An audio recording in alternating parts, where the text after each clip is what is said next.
Following the agenda, we have our next session on being fair to victims of cybercrime by Mr. Gautam Mengle, special correspondent from Hindustan Times. Sir, please, stage. This is better? So my name is Gautam. Thank you for having me first of all. And where's Mr. Bhatia? Thank you for keeping it casual because now most of the rubbish I took out of my talk, I'm putting it back in. I will begin with an anecdote just to set the agenda for what I'm going to say right now. A very senior journalist with a Marathi newspaper who is now an editor. When he was a rookie, at his paper's annual function, his job was to escort the chief guest. The chief guest was P.L. Deshpande, renowned Marathi writer. And he was a trainee and he was escorting him from his car to the venue, to the stage and back, getting water. उस वक्त ये interns से coffee नहीं बनाया ऐसा कहीं ये सब बकवास नहीं होती थी. So it was quite free at that time. At the end of the event, when he was escorting Mr. Deshpande to his car, the gentleman said only one thing to him. It will not matter if you run out of answers in life, but never run out of questions. So I'm just here to raise some questions that I feel are important to the person on the ground, to the common man. Because as a journalist, the thing I do the most is interact with victims of cybercrimes. When we talk about being fair to victims, we need to understand the roles that every stakeholder plays in their situation, in their predicament. So the first immediate stakeholder would be the police. They are the first port of call, and I agree with the panel, reporting of crimes and incidents is absolutely imperative because, not just because action or investigation begins on your complaint, but because the law enforcement and the government needs to know what kind of crimes are happening in what numbers. The statistics that are compiled every year and published have a purpose beyond filling up one page of our paper every year. They are very important. The problem begins here. A recent case that I covered was this very plain case where somebody called up this woman, well-educated HR professional with a private firm, and told her that your electricity bill is pending. You need to pay it immediately. I am sending you a link and just pay it online. I read the FIR and there is a huge gap in the story. The statement says he told me this and I lost this much money. So I went to the police station and I asked the senior inspector in charge कि बीच में क्या हुआ? Why do you not have this in your official FIR copy? And he says because we don't know. His claim was that victims a lot of times don't admit their own mistakes.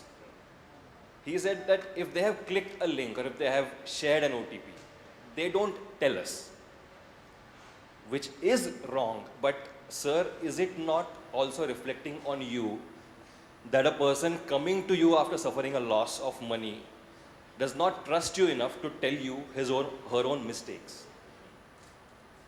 That system of trust needs to be established yesterday. Any victim comes to you, and if your default knee-jerk reaction is to first list out his mistakes and tell him he is stupid, that is a flaw in your system. He has already lost money. Worse, there can be victims of crimes of sexual nature. Pictures can be morphed and used for blackmail. Not blackmail, simply circulated for sadistic pleasure. The victim's entire state of mind is shattered. By association, her family members are victims. In that situation, the only priority is that get those pictures off the internet before it causes any more damage. And then you sit the victim down and say, why did you click on the link? How could you share your pictures with your boyfriend? How could you not have a stronger password? The victim knows all that. That is the first thing the victim has thought about for 2 hours while crying in her room and then coming to you. Sensitivity needs to be the priority for the police. And we are talking about cybercrimes right now, but I have observed this, that particularly towards female victims, the sensitivity in such crimes, gender-based crimes, is lacking. And I say this after being on the beat for 14 years. Mr. Sanjeev Dayal, former DGP of Maharashtra, he when I was with Indian Express, he had come down to our office for an open interaction, and one of the questions we asked him was this, that why, despite innumerable training and sensitization sessions, why does this always keep happening? And he said something which stayed with me till date. He said that any police officer, be it a constable or a sub-inspector or a direct IPS, is recruited in the force at a certain age, 18, 20, 25, 30, which means for those many number of years, he has grown up observing the way the men in his house treat the women in his house. That's a mindset. That sanskar use kehte hain. That is something that is ingrained in someone which will not go away because they start wearing a uniform. This problem does exist, but my question is, as a force, be it the state police or the Indian law enforcement, as a force, why are we only saying, yes, the problem exists? And why are we not proactively looking for measures beyond bi-monthly or tri-monthly awareness campaigns? My second point in terms of the police would be proactivity. And proactivity is something that I hugely believe in because I was a 2-month-old rookie in this profession when the 26/11 attacks happened, and after that I saw the entire police force go into overdrive with new weapons, cameras, vehicles, bulletproof vests, but almost everything could have been done 5 years earlier. Proactivity is important because of a very recent example I'll give you. There is a global, or at least a pan-Asia cybercrime racket called pig butchering. You might have heard of it. Poor men and women from all over Asia are trafficked into countries like Thailand. They are at gunpoint forced to pose as women on social media, chat with men, or the opposite in terms of gender, and convince them into investing into cryptocurrency apps. The crypto wallets are rigged to show increasing profits which you can never withdraw. And the victims lose all their money. But there are two victims here. One is the person losing money, but the other is that 20-year-old man or woman with a gun to his or her head in a sweatshop in an abandoned casino in Thailand with only 2 meals a day and a few feet to sleep, who are actually kidnapped. They are approached by proper recruitment agents, promised well-paying jobs, taken to a hotel somewhere. From there at night they are kidnapped and taken here. 3 young men from Bandra were kidnapped in September. They are still stuck over there. We did not have to wait for that racket to reach Bandra. Pig butchering is something that a lot of private experts know about for at least a year. I wrote about this in the Free Press Journal, which was my previous job. There needs to be proactive awareness. Because you have, at least the Mumbai police has a very popular Twitter handle where they keep putting out advisories, clarifications, memes. Something so serious should not have been ignored. I still don't see any proactive attempt at creating awareness about pig butchering even today. So the question I must leave you with is that, why is the first entity that we approach as victims, why is that entity not sensitive enough? Why is it not proactive enough? Banks. A majority of cyber crimes are committed for money. And the people who lose their money, their priority is always to get their money back. You might be the most educated, a very well-aware, civic, responsible citizen, but the moment you lose your money, your priority is that I need my money back. There are pensioners, there are youngsters, there are working professionals with very meager savings that they lose. And in such a scenario, they are made to jump through a lot of hoops, which I'm not saying are not required. You have a process, fine. But why is the process not more user-friendly? Why is it that you have to fill up grievance forms and the onus is on you to report the crime within a certain period of time, For example, there is a woman who lost some 12 lakhs. Her father is bedridden. She could not go to the police station because it's only her and her father.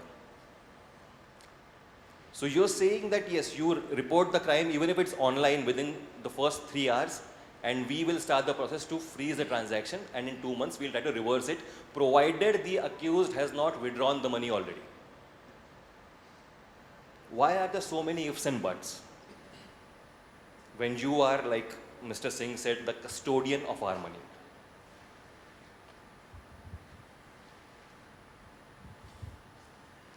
Then of course there are internal mechanisms which I often wonder why is it that you can detect my attempts at evading income tax so easily. But why is it that if my account gets compromised and somebody like me who has only used my savings account to receive my salary and pay my bills, if a transaction worth lakhs of rupees of withdrawal is made from that same account, why does it not trigger some silent alarm in your system? Why is there no measure on your part to look out for these red flags? The question that I often get asked is how can we do it? But I am not a banker. I need a CA to file my IT returns. I am not an expert on this. But the people who are the experts are the people who we look to for answers to these questions, because you are our hope. I have a savings account with you. I have my FDs with you. I am planning my future in terms of my finances with you. But if my PIN or my CVV gets compromised through whatever method, and the transaction which is evidently not in sync with my behavior till date slips through your cracks, I just keep wondering how, with all the money and resources you have at your disposal, how that is possible. I know one person who has a very nicely made tool. It's an online tool which just looks for relevant data from Twitter, scrapes it, puts it in the MS Word document, translates that data, if it's in other language, to English. That's a tool used by a mid-level cop today. I am very sure with the technology we have available, better programs, better software to catch such irregular behavior in bank accounts can be made. Because we have an app for everything now. And 2FA. Enough has been said about the OTP system already. But I'll just give an example. In 2019, when I was with the Hindu, was the first time I wrote about a malware that is capable of intercepting your SMS. That was 3 years ago.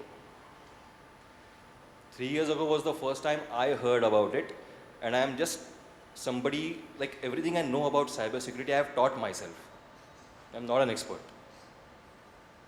2 months ago at the Hindu, we reported about the SOA malware, a dedicated banking Trojan, which gets into your phone, specifically looks for your bank OTPs and intercepts it.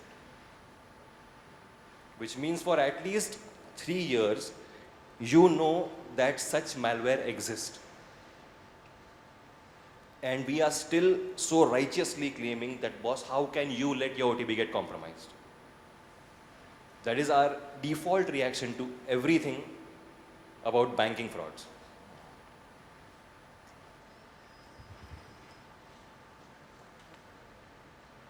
Favorite subject for a lot of people in the room.